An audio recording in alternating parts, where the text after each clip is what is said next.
Hi guys, it's Miss Valadez here with another Storytime with Miss Valadez. The book that we're reading today is called Manners Matter.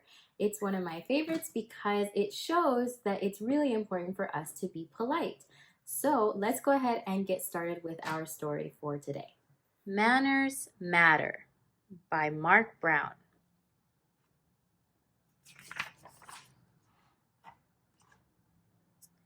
Arthur and his friends were taking turns shooting baskets. "You're up, Buster," said Francine. "Watch me and weep," choked Buster. "I can make this basket with my eyes closed." "I want to shoot one," said Binky. Binky stepped in front of him and grabbed the ball. He threw the ball into the basket. "Not bad, huh?" Binky bragged.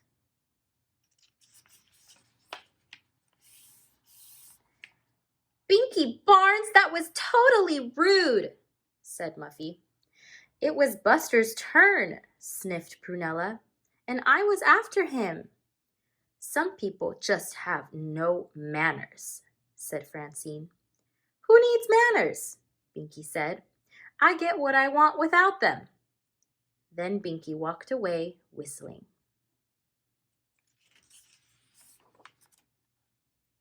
"We can't just let him get away with that," said Francine. "What can we do?" asked Buster. "We could sign Binky up for a manners class," suggested Muffy. "Can you see Binky in a manners class?" said Francine. "Sure," Arthur laughed. "Please pass the tea, Master Binky." "And don't forget to curl your pinky," added Buster. "Hey, that rhymes." Everyone laughed.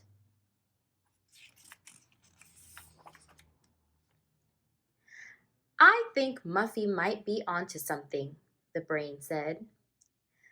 "A manners class?" asked Francine. "No, manners lessons," said the brain. "Binky needs to learn the importance of being polite." "How?" asked Buster. "We could be rude to him all day so he sees what it feels like," said Arthur. "I like it," nodded Francine. "Being rude won't be easy for me," said Muffy. "But I'll try." "This will be an interesting behavior study," said the brain.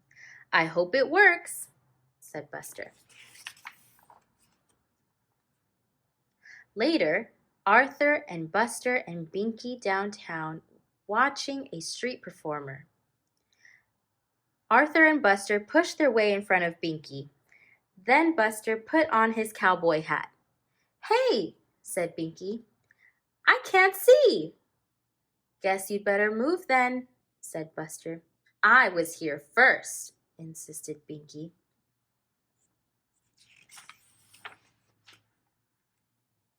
"Wow," said Buster.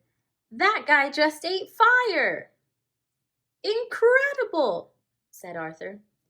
"I missed it," Binky grumbled. "Move or I'm going to—" "You're going to what?"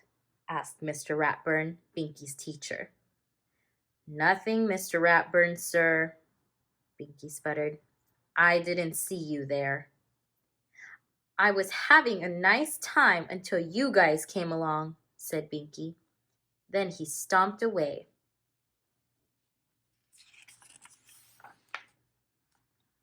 Around the corner, Binky ran into Muffy and Francine. They were fixing Francine's bike. "Where's that bike pump?" asked Francine. Binky saw the pump on the ground. He handed it to Francine.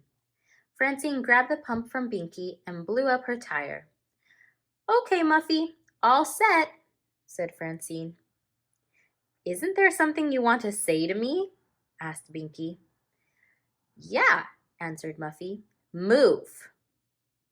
Then she and Francine rode away. Binky stared at them in shock. "You do something nice for somebody, and what do you get?" Just then the brain whizzed by, right through a puddle. Mud splattered all over Binky. The brain screeched to a halt. "How unfortunate," he said. Binky waited for the brain to apologize.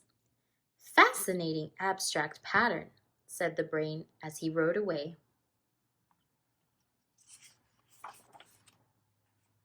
I don't believe this, muttered Binky. Even the brain? Binky headed home to change his clothes. On the way, he saw Prunella unloading groceries. Binky, hold this bag, said Prunella. Too surprised to refuse, Binky took the bag.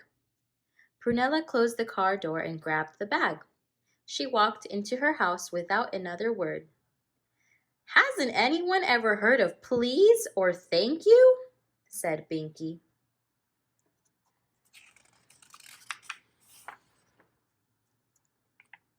Binky turned to go. A little boy on a scooter was blocking the sidewalk. Out of my way, said Binky. The little boy froze with fear. Binky saw Prunella watching him. Please, he added, loud enough for Prunella to hear. The little boy smiled. He moved his scooter. Binky smiled back. Thank you, Binky said.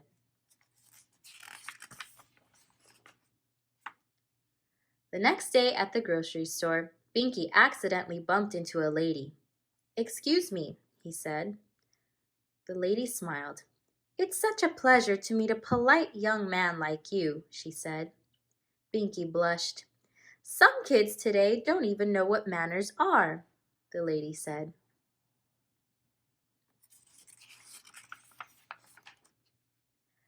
Later, Arthur and his friends were on their way to the ice cream shop. Move it, Binky shouted. Francine groaned. Their plan wasn't working. They turned the corner to see Binky glaring at a big bully. Get lost, said Binky, and stop picking on little kids. The bully ran. A small boy hid behind Binky. Thanks, Binky, he said. You're welcome, said Binky. Did I hear what I think I heard? Asked Francine. High five, Brain, said Buster. We did it, said Muffy. What? Asked Binky.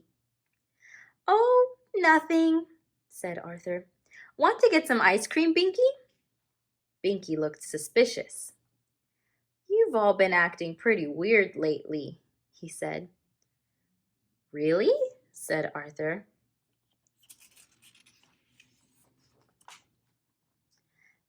At the ice cream shop, the Brain's mom handed Binky his cone. Thanks, said Binky.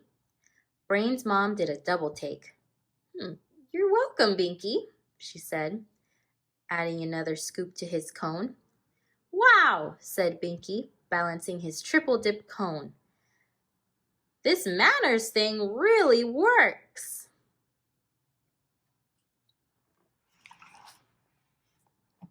The end. Hi, everybody. We are back. I hope you enjoyed that story. I want to ask all of you, in what ways have you used your manners this week? What is something that you have done to show that you are being polite? What about things like saying please and thank you? I want to challenge you this week to continue to use your manners and to use them not only when you're at home, but also when you are outside and greeting other people. I am really looking forward to tomorrow's story time, so please stay tuned, and I will see you all then. Bye!